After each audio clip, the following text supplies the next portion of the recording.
Que sont devenues les 60 personnes évacuées du squat de la rue Lyonnaise? C'est dans un bus que la majorité a quitté les lieux ce matin. Direction des hôtels pour les demandeurs d'asile à Angers, mais aussi Cholet et Saumur. Les Roumains et quelques SDF ont rejoint des logements sociaux.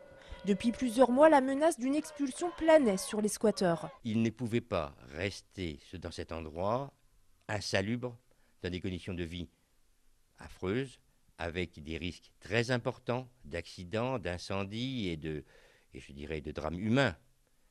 Cette population qui était dans un endroit qui n'était pas fait pour ça. La préfecture doit faire face depuis quelque temps à l'arrivée massive de demandeurs d'asile, des hommes qui viennent principalement du Soudan et de l'Érythrée.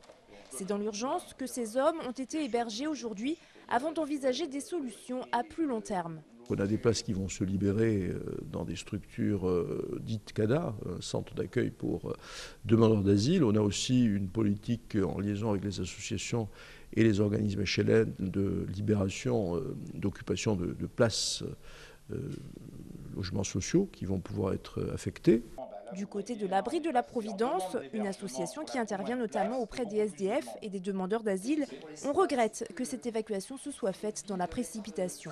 Franchement, au point où on en était, on pouvait très bien attendre 10 jours de plus avant d'évacuer ce squat et pouvoir proposer dignement des solutions tout de suite, sans passer par ces phases transitoires. Les demandeurs d'asile seront hébergés jusqu'à ce que leur dossier soit étudié auprès de l'OFPRA, l'organisme qui délivre les titres de séjour.